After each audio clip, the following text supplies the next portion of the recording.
आज का हमारा जो टॉपिक है एक्सेल के अंदर वो है सब टोटल। और उसके बाद फिर एक सब टोटल की ही सीक्वेंस में एक फंक्शन है आपका या एक कैलकुलेशन का टाइप है, सम से ही रिगार्डिंग है वो भी। ठीक है। और लास्ट है अपना ऑटो सीरियल नंबर। इसकी काफी अपने को डिमांड रहती है, कभी भी कोई भी बड़े डाटा के ऊपर हम काम करते हैं तो वहां पर ऑटोमेटिक आपको सीरियल नंबर चाहिए होते हैं। ठीक है। तो ये तीन छोटे छोटे टॉपिक्स हैं। सबसे पहले बात करते हैं सब टोटल की। अभी लास्ट क्लासेस में हमने नॉर्मल सम इफ इस तरह के टोटल किए हैं।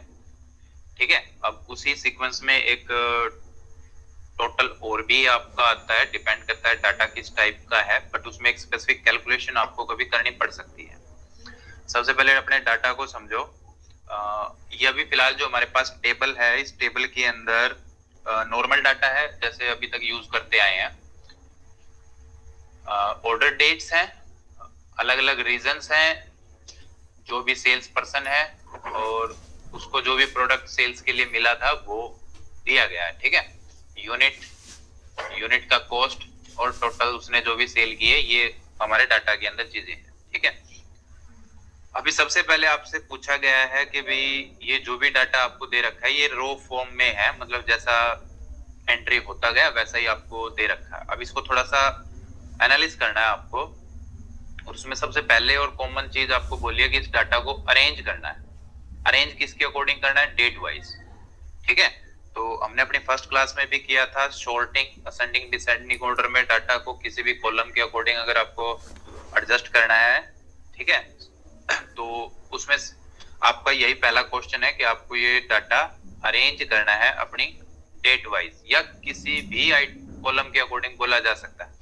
अभी ऑलरेडी डाटा हमारा ये ऑर्डर डेट के अकॉर्डिंग अरेंज है। ठीक है। तो अगर कभी वापस आपको करना हो तो सिंपल वही तरीका है, अपने डाटा को कंट्रोल ए से या अपना सिलेक्ट कर लेना।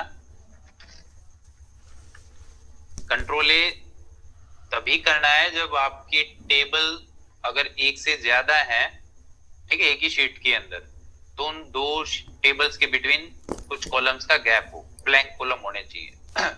ठीक है। अगर यहाँ ब्लैंक कॉलम नहीं होंगे और आपने कंट्रोल ए कर दिया तो दोनों या पूरा डाटा ही सिलेक्ट होगा आपका। ठीक है। अभी ये हमने अलग इसीलिए रख रखा है।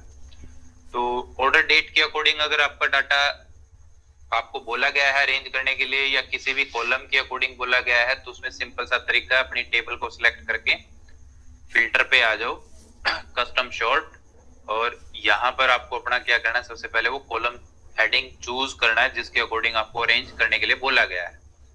तो ऑर्डर डेट के अकॉर्डिंग ऑलरेडी है, तो हम अभी कुछ और ले सकते हैं, रीजन।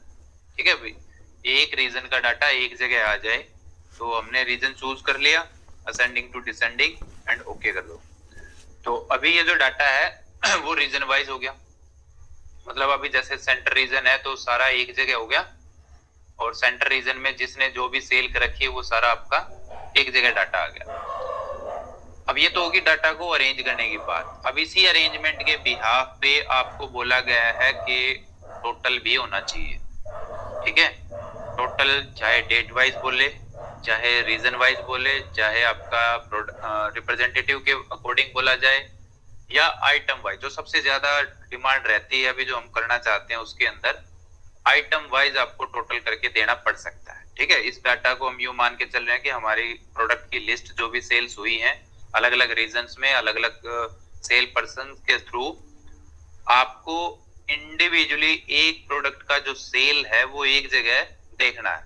ठीक है। वो चाहे किसी भी रीजन में हुआ हो, किसी भी डेट में हुआ हो, या फिर किसी भी सेल्स पर्सन ने किया हो। हमारा मेन जो टारगेट है वो क्या है? आइटम वाइज सेल्स पता करना कि किस आइटम की कितनी टोटल सेल्स हुई है। ठीक है। ये सेम क्वेश्चन आपका रीजन पे भी लागू हो सकता है, सेल्स पर्सन पे भी लागू हो सकता है। ठीक है। तो आपको अपना पहले वही के क्वेश्चन समझना है कि क्या करने के लिए बोला गया है। हमें क्या बोला है कि आइटम वाइज टोटल सेल्स बताओ। तो हमारा सबसे पहला काम क्या होगा कि अब अपने डाटा को आइटम वाइज अरेंज करना है।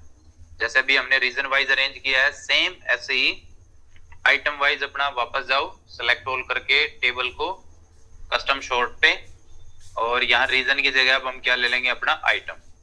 सिंपल ओके कर देना।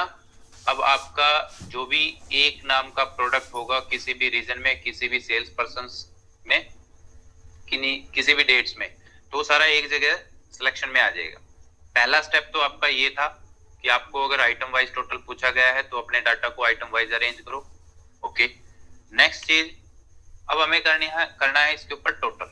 ठीक है, तो अब टोटल के लिए हम ये नहीं करेंगे कि भाई सारे आइटम इकट्ठा है, यहाँ एक ब्लैंक रो डाल दें और ऊपर से फिर उसको टोटल करवा दें।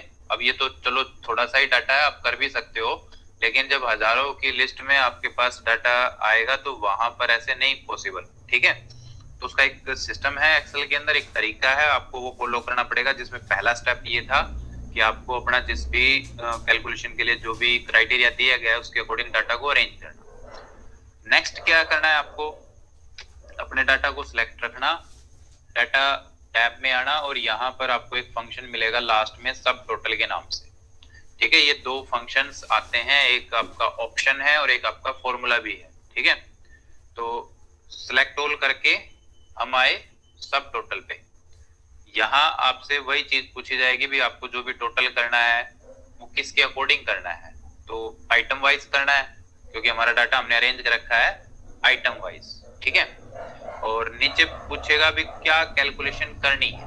ठीक है, तो लिस्ट में आपको वो सारे फंक्शंस भी मिलेंगे, आपको सम करना है, काउंट करना है, एवरेज निकालनी है, मैक्सिमम पता करना है, क्या करना है क्या नहीं, वो आपको यहाँ अपना ड्रॉप डाउन से फंक्शंस चूज करना है। ओके, और फिर वो फंक्शन आपके टेबल के किन कॉलम पे अप्लाई करना है। हो सकता है आपकी टेबल के अंदर न्यूमेरिकल कॉलम एक से ज्यादा हो। ठीक है, आपको टोटल किसी एक का ही चाहिए है या जितने भी हैं सभी में आपको कैलकुलेशन करवानी है, तो यहाँ वो आपके हेडिंग आपको दिखाई देंगे, उनको आपको क्या करना है, अपना टिक करना है। ठीक है, तो मैं अभी अपने लास्ट के तीनों कॉलम टिक कर रहा हूँ, फिर मुझे अपने टेबल के लास्ट के तीनों कॉलम में जो भी न्यूमेरिकल वैल्यू वाले हैं उनके अंदर टोटल पता चल जाए। ठीक है, total of rate, total of sales और टोटल ऑफ क्वांटिटी तीनों का, और सिंपल ओके कर देना, वो ऑटोमेटिकली आपका टोटल बना के ब्लैंक रो अरेंज कर देगा। हर एक आइटम का उसके लास्ट में एक ब्लैंक रो ऑटोमेटिकली इंसर्ट होगा और उसी के अंदर जो भी आपने कॉलम चूज किए होंगे उनका टोटल भी आपका आ जाएगा। ठीक है, ये दो तीन जगह काफी यूजफुल चीज है, आपका प्रोडक्ट सेल्स के तो अंदर होता ही होता है, स्टूडेंट डाटा के अंदर जहाँ रिजल्ट बनते हैं वहां भी ये काफी ज्यादा यूजफुल चीज है सब टोटल, और काफी सिंपल सा और इम्पोर्टेंट फंक्शन है हमारा ये। ठीक है, अब इसी के अंदर एक चीज और ऐड कर देते हैं कि जैसे अभी टेबल के लास्ट में आओगे तो इसने आपको दो तरह की कैलकुलेशंस दे रखी हैं। एक तो इसने दे दिया ओवरऑल टोटल। ठीक है, अगर सभी प्रोडक्ट का अगर कॉमन टोटल हम निकालें तो तीनों अलग अलग सेल्स का ये टोटल आपका बनता है, इंडिविजुअल का उसने सब टोटल के थ्रू आपको दे ही दिया। ठीक है, अब इसके ऊपर एक चीज हम और करना चाहते हैं, मान के चलो कि अभी ये जो मेरा ग्रैंड टोटल आया हुआ है 2121, मुझे इसके अंदर से हो सकता है किसी पर्टिकुलर प्रोडक्ट का टोटल उसमें इंक्लूड नहीं करवाना हो, एक का भी हो सकता है, एक से ज्यादा का भी हो सकता है। ठीक है, अभी हम लेके चल रहे हैं कि मान लो हमें पेंसिल्स का जो टोटल है वो इसमें नहीं चाहिए, तो क्या करें। तो इसका मतलब ये तो नहीं कि हम पेंसिल्स के प्रोडक्ट का जो भी डाटा है उसको डिलीट कर दें, डाटा डिलीट करने के लिए तो हमने बनाया नहीं है। ठीक है, बेसिक सा क्वेश्चन है कि भाई ये जो 2121 आया हुआ है इसके अंदर पेंसिल्स का जो भी अमाउंट है, ठीक है, ये हमें नहीं चाहिए, या इसको लेस कर दें तो हमारा टोटल क्या होगा, या इसकी जगह कोई और दूसरा भी हो सकता है। ठीक है, तो इसके लिए पहला तो ये बिल्कुल मत सोचना कि भाई हम डिलीट कर दें डाटा, वो डिलीट करने के लिए हमने नहीं बनाया। ठीक है, दूसरा एक पॉइंट हो सकता है कि भाई हम उस डाटा की रोज को सिलेक्ट करके हाइड करके ट्राई कर लें। सिलेक्ट किया, रोज नंबर पे राइट क्लिक करो, हाइड, उससे भी बात नहीं बनेगी, आपका टोटल एज इट इज है, उसमें कोई फर्क नहीं आया। तो फिर इसका तरीका क्या है। ठीक है, काफी बढ़िया चीज है ये, थोड़ा ध्यान से समझना। अभी जस्ट हमने सब टोटल एक फंक्शन अप्लाई किया है, तो सब टोटल के नाम से एक फॉर्मूला भी आपका आता है। ठीक है, और काफी ज्यादा यूजफुल चीज है, वो करना कैसे है वो देख लो, कहीं भी लगा सकते हो। ठीक है, जहां आपको अपनी कैलकुलेशंस करनी है, इक्वल टू सब टोटल। सब टोटल एक्चुअली में क्या है, कुछ फंक्शंस का ग्रुप बना रखा है। ठीक है, अभी यहाँ जो थोड़ा सा ऊपर बता देता हूँ करके, अब जब आप सब टोटल स्टार्ट करोगे तो इसके अंदर फंक्शंस की लिस्ट निकल के आएगी, जिसमें से कुछ फंक्शंस आपने ऑलरेडी अपनी प्रीवियस क्लासेस में ऑलरेडी किए हैं, ठीक है। वही सेम फंक्शन है बट एक टू टाइप की लिस्ट में है। इस लिस्ट को पहले आपको समझना है। जैसे आप सब टोटल स्टार्ट करोगे, ब्रैकेट ऑन होगी, तो आपसे पूछा जाएगा कि ये जो लिस्ट है, इस लिस्ट में से कौन सा फंक्शन आपको यूज करना है, ठीक है।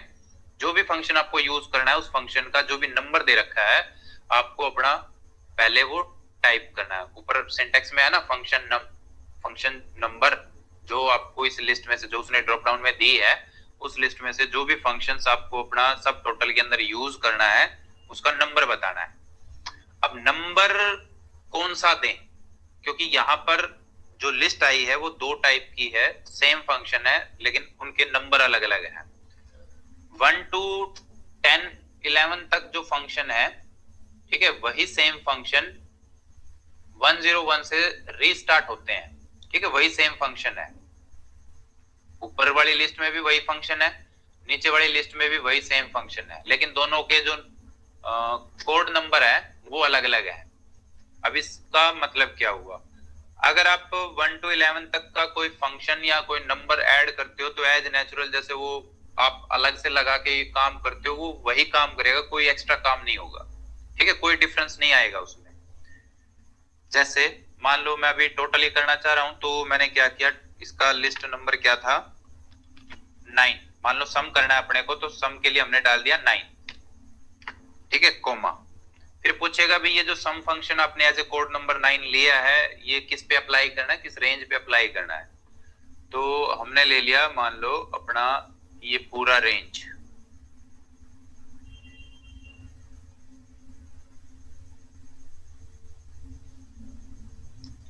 ब्रैकेट क्लोज, एंटर कर देना, वही सेम रिजल्ट है, कोई डिफरेंस नहीं इसमें, ठीक है। तो मेरा समझाने का मतलब ये है कि अभी अगर आप अपनी सब टोटल की कोड लिस्ट में से 1 to 11 में से अगर कोई फंक्शन यूज करते हो, तो आप डायरेक्ट उसको लगाओ या सब टोटल के अंदर कोड नंबर दे के उस फंक्शन को लगाओ, दोनों में कोई डिफरेंस नहीं है, दोनों सिमिलर वे हैं, तरीके अलग अलग हो गए बस, ठीक है।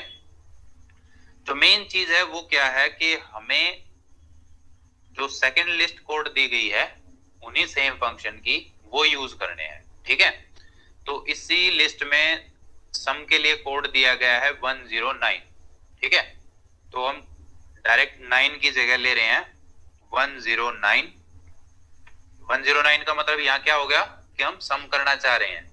सम किसका करना है, उसी एक रेंज का ले रहे हैं, bracket close, enter, same result है। अब इसका डिफरेंस देखना, इसको उठा के यहीं रख लेते हैं। अब अगर मान लो मैं यहां से अपनी पेंसिल प्रोडक्ट की या किसी भी और दूसरे प्रोडक्ट की या एक से ज्यादा प्रोडक्ट की रेंज को अगर यहाँ हाइड कर दूं, ठीक है, या फिल्टर के अंदर उसको समराइज करूं, तो क्या होगा, जो डाटा ऑन स्क्रीन दिखाई दे रहा होगा ये कैलकुलेशन उसी के लिए ही करेगा। अभी जैसे हमने पेंसिल का डाटा हाइड किया तो सब टोटल के अंदर से वो गायब हो गया, ठीक है, वो उसने अपना हटा दिया। काफी काम का फंक्शन है, कई बार हमें जरूरत पड़ती है, हम जैसे फिल्टर लगा के डाटा देख रहे हैं तो उसके अंदर हम चाहेंगे कि भी जैसे पेंसिल प्रोडक्ट का ही डाटा देखना है हमें, बाकी का टोटल उसमें ना आए, तो आप जस्ट ये सब टोटल का फंक्शन अपना वहां यूज करो। फिल्टर के साथ सब टोटल का फंक्शन एक तरीके से आपका मोस्ट इंपोर्टेंट काम हो जाता है यूज करना। अगर आप फिल्टर यूज करते हो, करना ही पड़ेगा, एक्सेल में फिल्टर के बगैर काम चलता ही नहीं। और फिल्टर के साथ अगर आपने सब टोटल भी अगर सीख लिया तो आपका काम बढ़िया हो जाएगा, ठीक है। आपको एक्स्ट्रा कुछ भी कैलकुलेशन या अलग अलग कैलकुलेशन करने की जरूरत पड़ेगी ही नहीं। एक एग्जांपल लेते हैं इसका। अब ये वापस हम डाटा अनहाइड कर रहे हैं,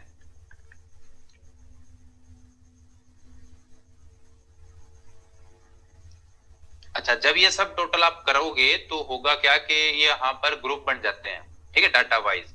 ये जैसे बाइंडर प्रोडक्ट एक जगह इकट्ठा हो गया तो इसका ये एक ग्रुप अलग बना दिया उसने।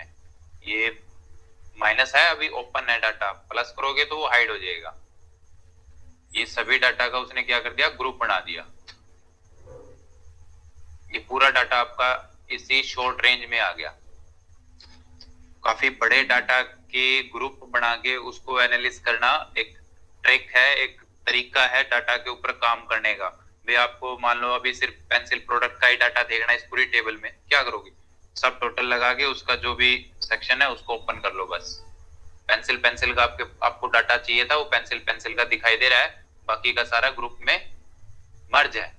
ठीक है, जब जिस डाटा को आपको एनालिसिस करना है उसको अपना ऑन कर लो, ऑफ कर लो।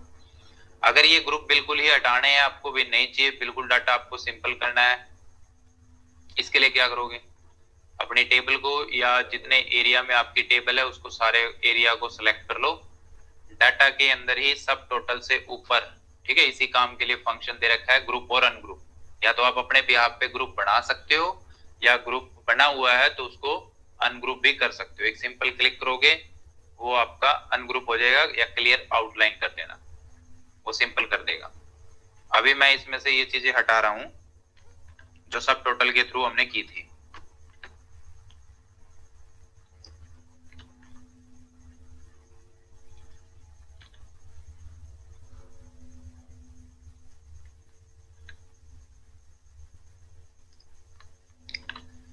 ठीक है, ये हमारे पास अभी क्या है, ग्रैंड टोटल है, सिंपल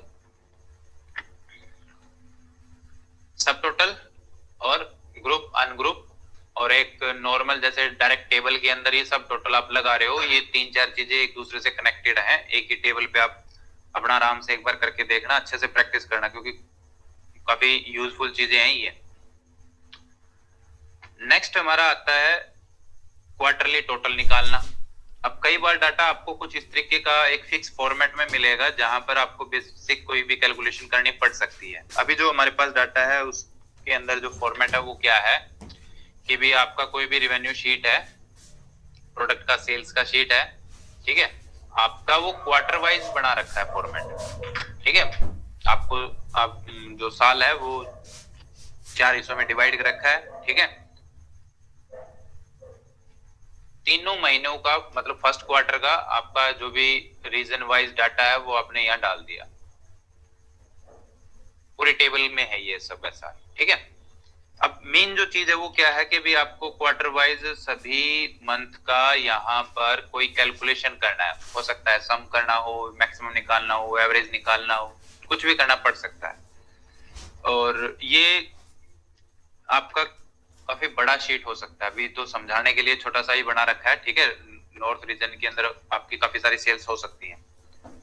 पॉइंट ये है कि हमें सभी सेल्स के अंदर जो कैलकुलेशन है वो एक साथ करनी है, क्योंकि कॉमन कैलकुलेशन है। सभी जो ब्लैंक ब्लू सेल हैं उनमें हमें मान के चलो सम ही करना है। ठीक है, तो एक कॉमन कैलकुलेशन होगी ना। अब ये तो करेंगे नहीं कि भी एक सेल में फॉर्मूला लगाया फिर उसको ड्रैग करेंगे, फिर दूसरे में लगाया फिर ड्रैग करेंगे। ऐसे अगर मान लो 1000 सेल है तो आप 1000 बार थोड़ी ना फॉर्मूला लगाओगे। तो इसका तरीका क्या है, आपको करना क्या है, सिंपली जितना भी आपका एरिया है उसको सिलेक्ट कर लो। ठीक है, अब यहाँ सेलेक्ट करने में भी प्रॉब्लम आएगी क्या कि अभी तक हमारी जो टेबल थी उसमें बीच में ब्लैंक नहीं था, तो हम कंट्रोल शिफ्ट डाउन से सिलेक्ट कर सकते थे। अभी यहाँ अगर हम कंट्रोल शिफ्ट डाउन करेंगे तो जहां हमारा डाटा खत्म हो गया वहीं तक वो सिलेक्शन ले रहा है। हमें तो करना है पूरा टेबल नीचे तक का। तो इसका तरीका क्या है, आप अपना फर्स्ट सेल और टेबल के लास्ट सेल में आ जाना, जहां आपको अपनी लास्ट जो भी सेल मिल रही है टेबल में, शिफ्ट के साथ क्लिक कर देना। ठीक है, ये आसानी से हो जाएगा, कोई दिक्कत नहीं है। ठीक है, फर्स्ट सेल क्लिक किया और स्क्रॉल करके लास्ट में आ जाना टेबल के, शिफ्ट के साथ वहां क्लिक कर देना। कंट्रोल शिफ्ट डाउन एरो करोगे तो वो नहीं होगा, बीच में ब्लैंक रो आ गई। ठीक है, अब डायरेक्ट आपको जो भी कैलकुलेशन करनी है, ठीक है, उसका फॉर्मूला स्टार्ट कर देना। या फिर एक तरीका और है, हमें एक्चुअल में कैलकुलेशन कहां करनी है, जो हमारे इस सिलेक्टेड एरिया के अंदर जो ब्लैंक सेल है उनमें। ठीक है, ये थोड़ा ध्यान से समझना। डाटा तो हमने सारा सिलेक्ट कर लिया, लेकिन हमें इस डाटा के ऊपर जो कैलकुलेशन करनी है वो कहां करनी है, जो हमारे ब्लैंक ब्लू रो में सेल है उनमें करनी है। ठीक है, तो सिर्फ उनको कैसे सिलेक्ट करें, अब पहले सारा सिलेक्ट करके जाना पड़ेगा। ठीक है, तभी आप ब्लैंक्स को वहां निकाल सकते हो। सिर्फ पूरा डाटा सिलेक्ट कर लिया, पूरे डाटा को सिलेक्ट करने के बाद आप अपना होम में आओ और यहाँ फाइंड एंड रिप्लेस, इसको हम बोलते हैं गो टू स्पेशल। एक्सेल के अंदर काफी काम की चीज है ये। गो टू स्पेशल में आओ, यहाँ एक ऑप्शन आपको मिलेगा ब्लैंक का, ठीक है। अब जैसे ही ब्लैंक को टिक करके आप ओके करोगे तो इसका मतलब क्या हुआ कि जो हमने एरिया सेलेक्ट कर रखा है उसमें से सिर्फ हमें ब्लैंक सेल्स को रखना है, बाकी डीसेलेक्ट हो जाए। क्लियर?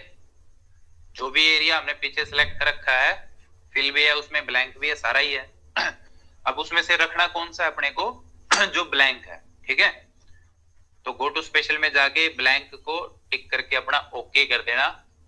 एक्सेल क्या करेगा, उन ब्लैंक सेल्स को सिलेक्शन में ले लेगा। अब डायरेक्टली और कहीं क्लिक नहीं करना, आपको जो भी कैलकुलेशन करनी है उसका फॉर्मूला स्टार्ट कर दो। मुझे करना है सम, तो जहां भी मेरा फॉर्मूला स्टार्ट है वहां किस रेंज का टोटल करना है उस रेंज को अपना आराम से तसल्ली से सिलेक्ट कर लेना। मुझे मैं जिस सेल में फॉर्मूला लगा रहा हूं उस सेल में इन 3 वैल्यू का टोटल चाहिए, सिंपली उन 3 वैल्यू को सिलेक्ट कर लो और लास्ट में क्या करना चाहिए वो आप बताओ।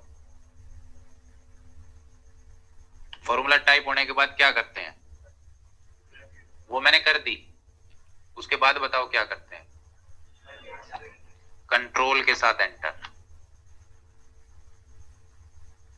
यही तो काम है कंट्रोल एंटर का, कि जितना भी सिलेक्शन एरिया है उसके अंदर वो कैलकुलेशन अप्लाई कर दे। यही अपने को चाहिए था।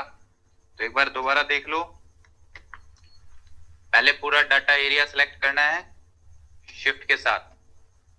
अब इसमें से हमें रखना है सिर्फ blank area. Go to special में जाओ और यहां कर देना ब्लैंक, ओके करो। अब जो भी हमारा फर्स्ट एक्टिव सेल होता है फॉर्मूला या जो भी आप काम करोगे उसी में स्टार्ट होगा। उस सेल के अंदर जिस भी रेंज का आपको कैलकुलेशन करवाना है उसको सिलेक्ट करके ब्रैकेट क्लोज और लास्ट में कंट्रोल एंटर, ठीक है। अब इसी पे एक क्वेश्चन और आ जाता है कि भाई ये जो एरिया है टेबल का, इस एरिया के अंदर जिस भी सेल में कोई कैलकुलेशन कर रखी है वो सेल हमें डिलीट करना है या वहां से वो फॉर्मूला हटाना है या वो वापस हमें अपने को ब्लैंक करना है, ठीक है। हम वहां पर कोई और कैलकुलेशन करना चाहते हैं तो सिर्फ हमें वो सेल सेलेक्ट करने हैं जिनके अंदर सम का फॉर्मूला लगा हुआ है, ठीक है, या किसी भी ऐसे सेल को सिलेक्ट करना है जिसमें फॉर्मूला लगा हुआ है। तो भी अपना गो टू स्पेशल में आओ और यहाँ क्या करेंगे, अब ब्लैंक से ऊपर एक फंक्शन है फॉर्मूला, इसको टिक करो और ओके कर देना। अब वो क्या करेगा, उसको मालूम है कि किस किस सेल में फॉर्मूला लगा हुआ है, तो वो उन्हीं को ही सिलेक्ट कर लेगा और अपने कीबोर्ड से सिंपल डिलीट दबा देना, वो डिलीट कर देगा, ठीक है। नेक्स्ट आ जाओ, लास्ट है आज के लिए ऑटो सीरियल नंबर। वैसे नाम दे रखा है, एक सिंपल सा टास्क है आपके लिए और ये काफी बढ़िया सी चीज है। पहले तो इससे पहले का जो काम है वो समझो। अभी जो आपके पास टेबल है, इस टेबल के अंदर क्या है कि एक रो के बाद एक ब्लैंक रो है, ठीक है। अब ये रो या तो आपको चाहिए है या नहीं चाहिए, दोनों काम हो सकते हैं। अगर आपके डाटा में ये ब्लैंक रो है तो आपको बोला गया है कि भाई ये हटा दो, ये नहीं चाहिए, ठीक है। अगर नहीं है तो आपको बोला जा सकता है कि भाई हर एक फील्ड रो के बाद अपने को ब्लैंक रो चाहिए। दोनों रिक्वायरमेंट हो सकती है, दोनों चीजें अपने को समझनी है। तो इसके लिए करना क्या है, ये अभी सीरियल नंबर कॉलम हम हटा रहे हैं, इसकी जरूरत नहीं है अपने को, ठीक है। अभी हमें क्या करना है कि ये जो ब्लैंक रो है ये अपने को यहां नहीं चाहिए, ये हटानी है। तो हम क्या कर सकते हैं, आपका जो भी टेबल है वही सिलेक्शन बनाओ पहले उसका।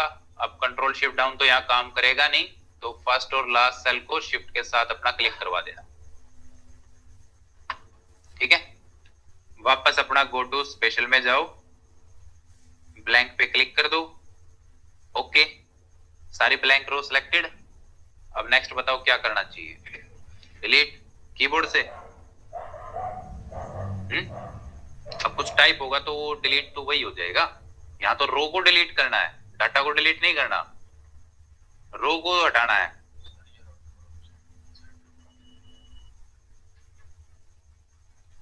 डिलीट में जाओ, डिलीट शीट रो, तो जो आपकी सिलेक्टेड रो थी वो आपकी डिलीट हो जाएंगी। ठीक है। अब आते हैं कि डिलीट तो कर दी, अब इंसर्ट करनी हो तो कैसे करेंगे। तो इंसर्ट के लिए ये ट्रिक काम नहीं करेगी, उसके लिए दूसरा तरीका है। क्या करना है, आप एक यहां पर सीरियल नंबर का कॉलम बना लो।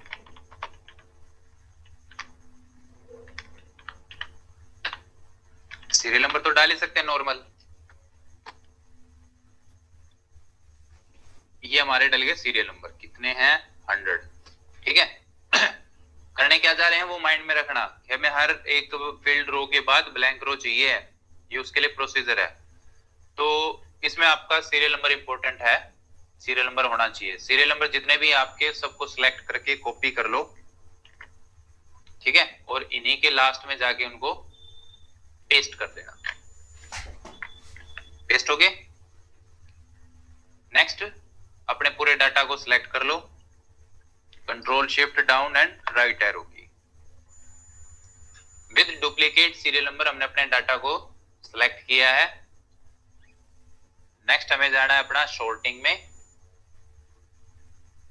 क्या करेंगे, कस्टम शॉर्ट भी कर सकते हो, शॉर्ट बाय सीरियल नंबर। एक रो हमने इसमें छोड़ दी, कोई दिक्कत नहीं है।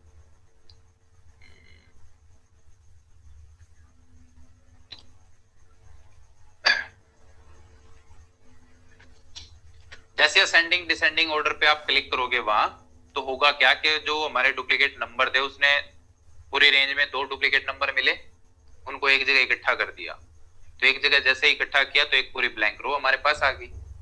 अब आप अपने सीरियल नंबर को इनको कर दो डिलीट। सॉरी, अब सीरियल नंबर अपने को ये नहीं चाहिए, क्यों? क्योंकि ये है गड़बड़ में, डुप्लीकेट है एक दूसरे के साथ, हमें ऐसे ये चाहिए नहीं। अब हमें क्या चाहिए है कि भी जिस रो के अंदर डाटा है उसी के सामने उसका सीरियल नंबर होना चाहिए। अगर रो ब्लैंक है तो यहाँ भी सीरियल नंबर ब्लैंक होना चाहिए। ठीक है, एक रो छोड़ के हमारी ब्लैंक है तो सीरियल नंबर भी उसी रो में आना चाहिए जिसमें हमारा डाटा है। और इन फ्यूचर अगर हम उस ब्लैंक रो में भी कुछ डाटा अगर ऐड कर दें तो हमारे सीरियल नंबर ऑटोमेटिकली अपडेट हो जाने चाहिए। और ये काम आपका मैनुअल सीरियल नंबर डालने से नहीं है पॉसिबल। अगर आप यहाँ सोचो कि भी एक रो छोड़ के हम दूसरे में डाल दे और उनको फिर ड्रैग कर दें, तो ड्रैग हमेशा सीक्वेंस के लिए होता है। अब यहाँ डिस्टेंस है बीच में तो वो उसको मेजर नहीं करेगा, वो तरीका भी यहाँ फॉलो नहीं होगा। इसके लिए आपको एक फंक्शन यूज करना पड़ेगा। ठीक है, और उस फंक्शन का कुछ पार्ट हम अपने पहले की क्लासेस में भी कर चुके हैं। करना क्या है, सबसे पहले तो चेक करवाओ कि जो हमारा मेन सेल है राइट हैंड पे ये खाली है या फिल है। तो इसको हम कर सकते हैं किससे, बताओ? ये चीज मैं ऑलरेडी करवा चुका हूं। अगर हमें ये चेक करना हो फॉर्मूले के अंदर कि ये सेल हमारा खाली है तो कोई काम हो या ना हो, किससे करवाएं? अरे इफ का फंक्शन किया तो था रनिंग सम के साथ। इफ सबसे पहले हम चेक कर रहे हैं कि ये जो सेल है हमारा इक्वल टू ब्लैंक अगर है तो ब्लैंक ही रहे, हमें कोई सीरियल नंबर नहीं चाहिए। रनिंग सम के साथ ये मैंने स्पेशल पहले ही बताया था। ठीक है, तो ये सिंटेक्स हमने ऐड कर दिया कि भाई अगर हमारा B3 सेल अगर ब्लैंक है तो यहाँ भी ब्लैंक ही रहे। ओके, अगर वो ब्लैंक ना हो तो क्या करें, तो हमें यहाँ चाहिए है काउंट ए।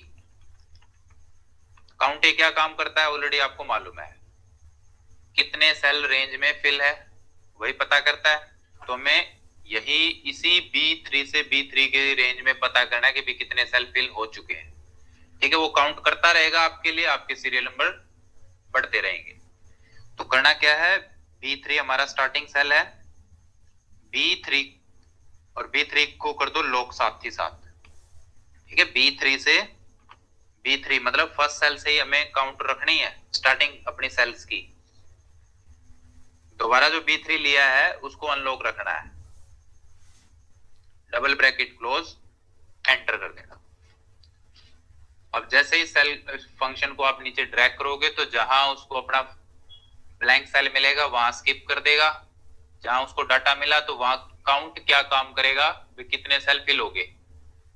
यहाँ कितने सेल फिल हो गए, 2, क्योंकि बीच में ब्लैंक है, तो 2 का मतलब 2 हमारा सीरियल नंबर।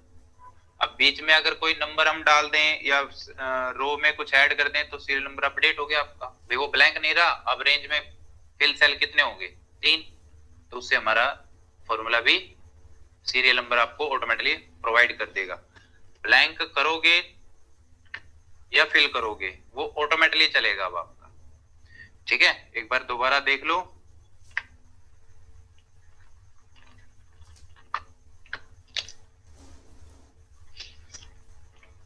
इफ हमारा B3 सेल, क्या चेक करना है कि वो ब्लैंक है या नहीं, इक्वल टू ब्लैंक। अगर ब्लैंक है तो ब्लैंक ही रहे। अगर वो B3 सेल हमारा ब्लैंक ना हो तो हम वहां पर काउंट ए यूज करना चाहते हैं। काउंट ए किस रेंज पे, उसी रेंज पे, किस पे, B3 से B3 पे, डबल ब्रैकेट क्लोज, और B3 जो स्टार्टिंग है हमारा फर्स्ट सेल रेंज में, उसको कर देना अपना लॉक। लॉक क्यों कर रहे हैं, क्योंकि हमेशा हमें टॉप से लास्ट तक ही वो काउंट करके देखते रहना है कि भाई कितने सेल अब रेंज में फिल हो गए हैं। ठीक है, वही हमारा एग्जैक्टली सीरियल नंबर प्रोवाइड करने वाला फंक्शन है।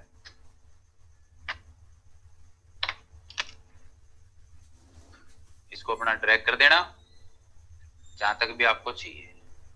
ठीक है, तो ये 2-3 चीजें थी छोटी छोटी, लेकिन काफी इंपॉर्टेंट है डाटा के ऊपर काम करने में।